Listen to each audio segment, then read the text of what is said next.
Welcome back, fellow dividend investors and value investors.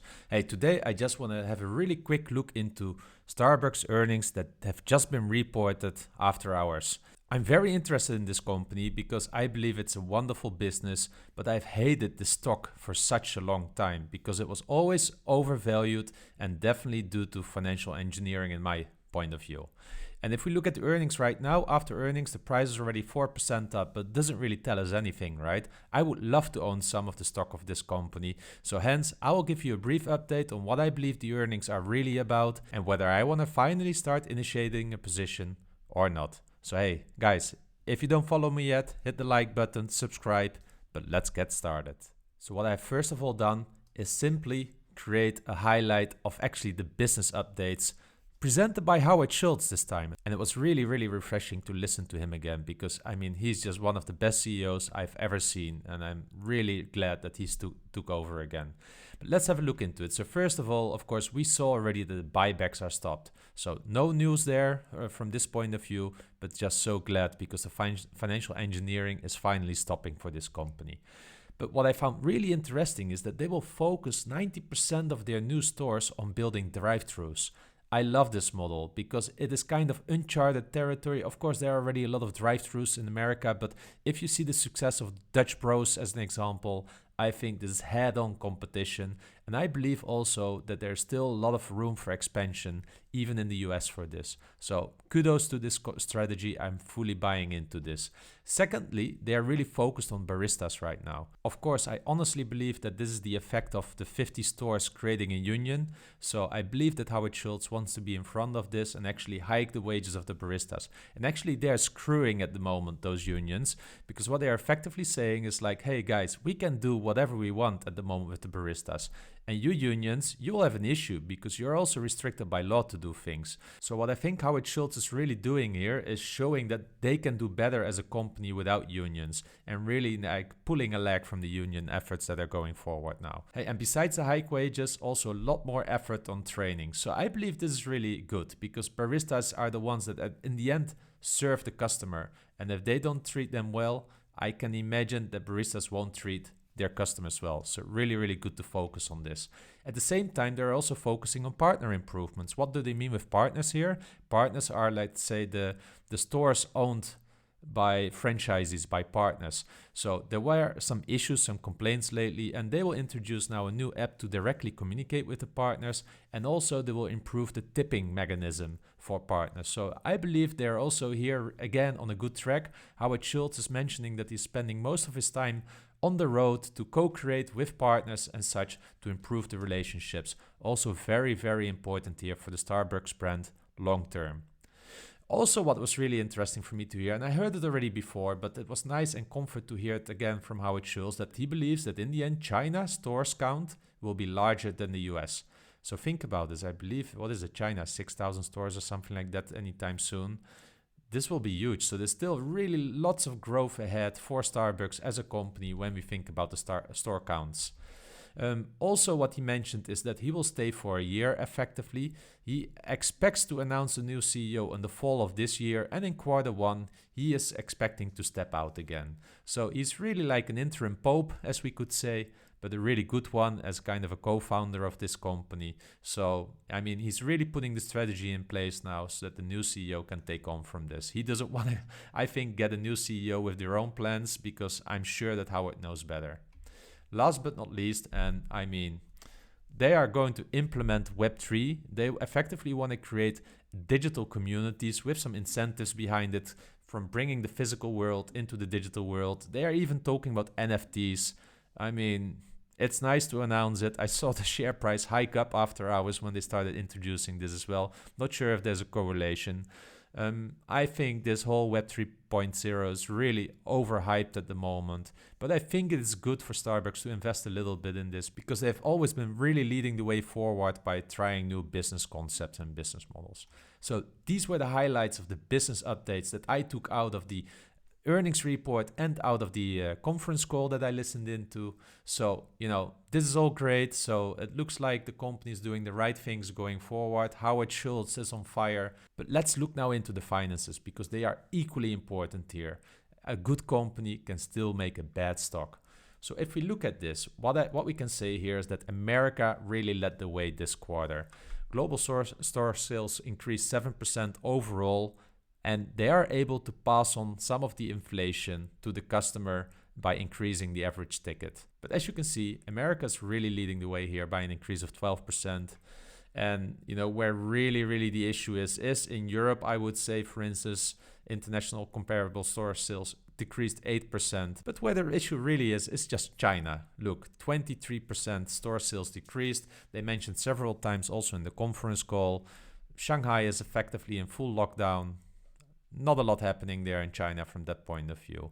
And they actually expect Q3 earnings to be even worse, also due to large impact from China. So expect more noise ahead in the upcoming quarter, but they are already transparent about it. This is really good. If we look at then at the GAAP earnings, 58 cents versus 59 cents non-GAAP.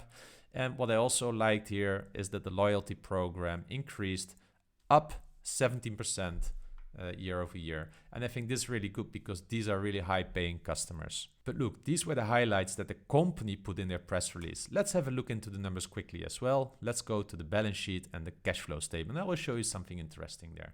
So what we can see here from a balance sheet is that cash went down. And this is really because of buybacks. I can tell you that in Q1 they were still doing, or in Q2 from the fiscal year, they were still doing some buybacks and it drained their cash.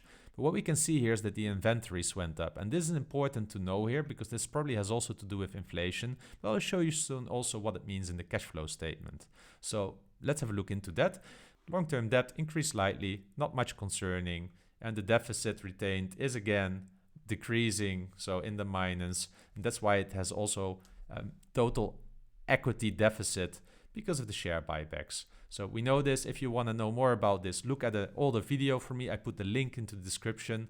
This is from like 2 months ago where I talk about Starbucks and whether they have too much debt on their balance sheet and what it means to investors. Okay, let's have a look then at the cash flow statement. So if we look at the cash flow statement, right, what is really important here is that you can see that year over year, based on the first 2 quarters, this is not this quarter alone, but the first 2 quarter data, they have a decline in net cash provided by operating activities of around 700 million. You need to know we were talking here about pandemic peak earnings, right? So it's logically that they decline. If we can see here as well, they're increasing their investments in the stores, and you see it here in PPE, property, plant and equipment. But what you also need to know here is that if you deduct this from each other, 2 billion and then minus almost 900 million, you're talking about around 1150 million, so 1.5 billion. Look at the cash dividends paid. They have a 98% payout ratio over the first half year for Starbucks. Expect if Q3 earnings are worse, that dividends will probably not be covered by free cash flow. I want you to be aware of this as a shareholder, because in the end, cash flow is king. So while Starbucks and Howard Schultz have a really great pitch, their dividends are really high in the payout. And Starbucks is struggling a little bit with this. So no wonder they had to stop the buyback there, because they cannot continue what they were doing. There's not so much cash flow coming in as you might think, even when you think about the business. And I put it here a little bit in a row here, because did you know that in Q2 we're actually talking about a cash outflow? A reason for this was their working capital, because I just mentioned about inventories. Look at here the inventories. Where do we have it? Yeah, a cash outflow of 324 because it went up, so they need to put that on the balance sheet. Well, last year it was a positive. And if you compare the 2 reports with each other from those times, you can see the differences as well, right? So we had a major free cash flow last year where we had really a positive impact from working capital. You can see that the net income increased by 1.2 billion. This is working capital as well, and some of the amortization depreciations. Well, now in Q2, you see another issue here that is now low. Suddenly we're talking about 162. Minus the capex of 500 million, we're talking about a minus free cash flow. So I think this is important to know. The company was not generating cash this quarter.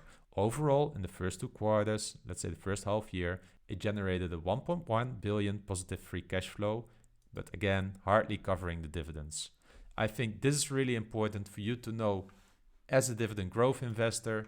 The company financially is really not doing well. On the outset, it looks really well with Howard Schultz plans. Of course, we need to look forward, not at today, but they are even announcing that forward and going forward, it's not going to be any better in Q3 with the COVID-19 issues in China. Now, last but not least then, I think that the dividend is safe still. So from that point of view, it has a good dividend safety profile. Because the company's growth prospects are strong, I believe they can get out of this. Howard Schultz is already way more conservative from a finance point of view, so that's good.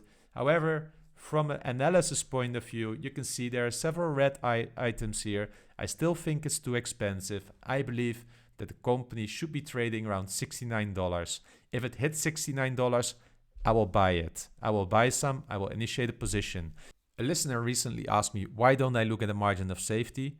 That depends, really. I believe this is a high quality company. That's why I'm less strict on the margin of safety, specifically when initiating a position. If I want to make this a really large position, I will be looking for a margin of safety. But for buying a first tranche, I will buy something at $69. Unfortunately, the company went up 5% after hours, so I probably still need to wait 3 months or half a year. Maybe I get another chance when there's a broader stock market dip, but other than that, I'll keep on waiting. I'll just keep on watching at the price chart then, but $69 it is for me. Guys, if you like this video, check out some of the other videos that I recently published. Have a great day.